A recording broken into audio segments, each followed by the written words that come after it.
what is required of us is to heal the wound of I'm not good enough. And we all have that wound.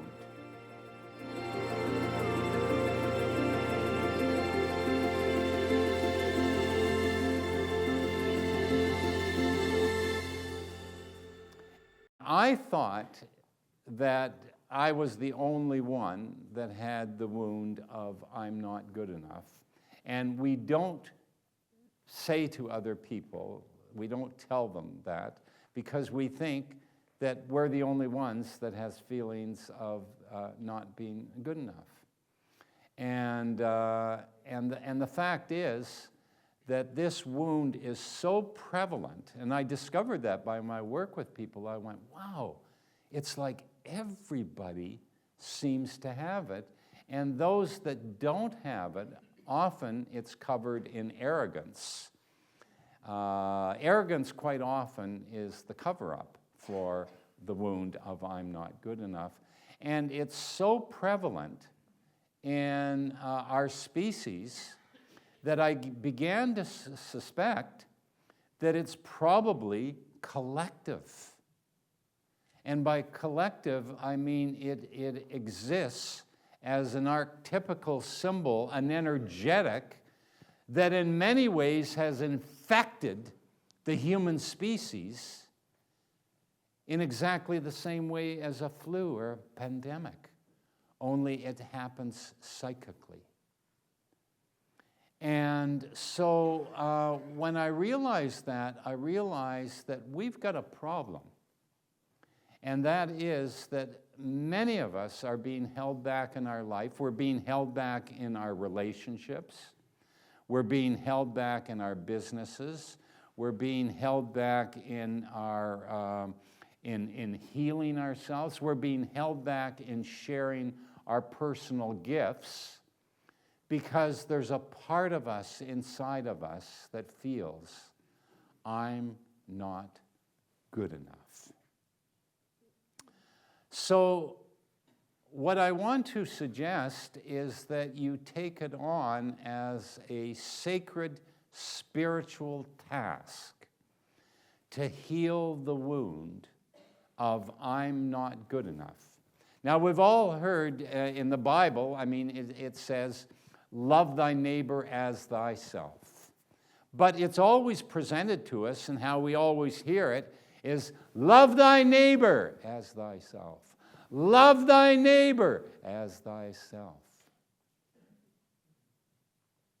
But what the scripture says is, love thy neighbor as thyself.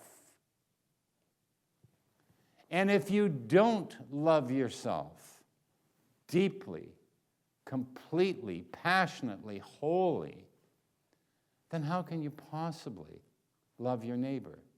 How can you possibly give to your neighbor? How can you possibly empathize when you're living in the wound of I'm not good enough?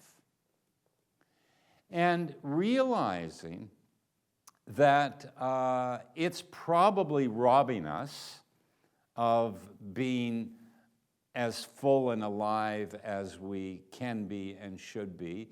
It's probably robbing us from sharing our gifts, whether they be gifts of healing, gifts of compassion, gifts of entrepreneurship, gifts of relationship, gifts of love. That this wound of I'm not good enough, that it is our responsibility to heal it in each of us. And not only to heal it for ourselves, but to heal it for the collective.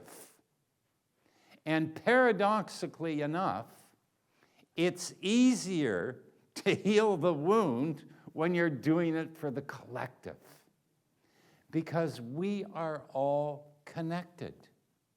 I mean, this is either true or not true. There's no in between.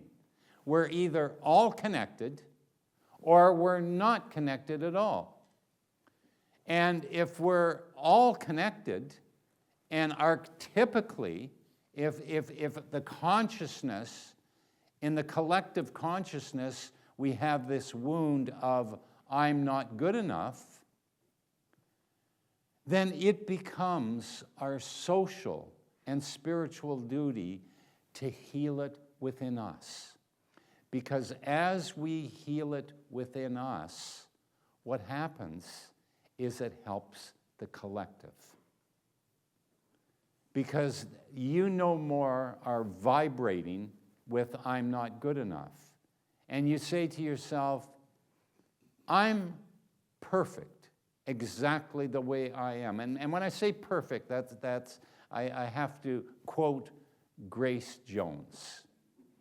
And the great singer Grace Jones, and she has a great quotation. It's something that my wife Sylvia and I say to each other quite often.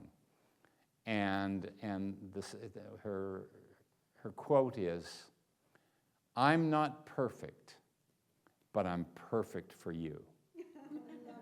And isn't that great?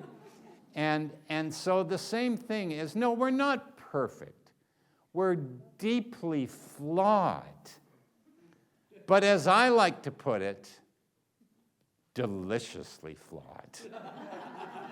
Deliciously flawed. I mean, that's what makes us all so unique, is we're flawed.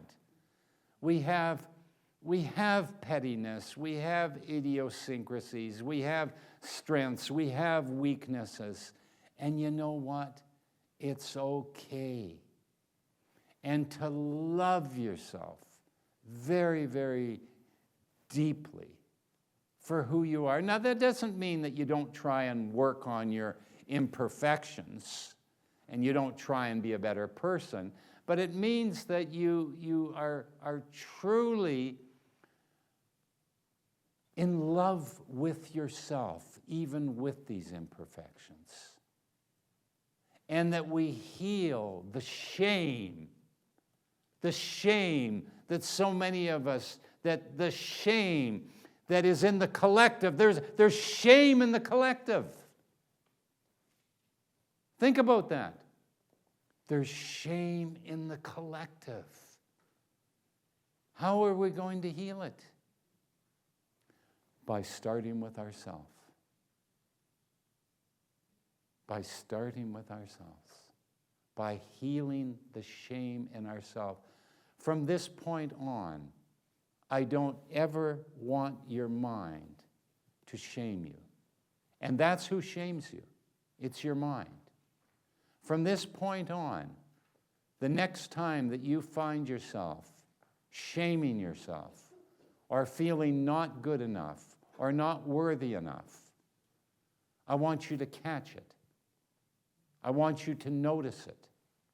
And I want you to immediately correct it by saying, I am lovable. I am good. I am wonderful. I am magnificent. No, I'm not perfect, but I am extraordinary. And love yourself and take it on as a sacred duty to heal the collective of the shame and the unworthiness that is robbing us, and do it for the collective. And paradoxically enough, it's easier to do it for the collective than to do it for yourself. That shows you how deep the shame and unworthiness is. And if you're going to be healed, if you're going to heal yourself, then you got to be worthy. You have to be worthy to be healed. And if there's unworthiness there, then let's get rid of that. We are called to heal ourselves, to heal others, to heal any shame that we have, to move beyond our pettiness is the best we can, to move beyond our criticism of others, to heal whatever guilt or hate that we have, and to love ourselves. to love ourselves very deeply and wondrously, to fall in love with ourselves all over again.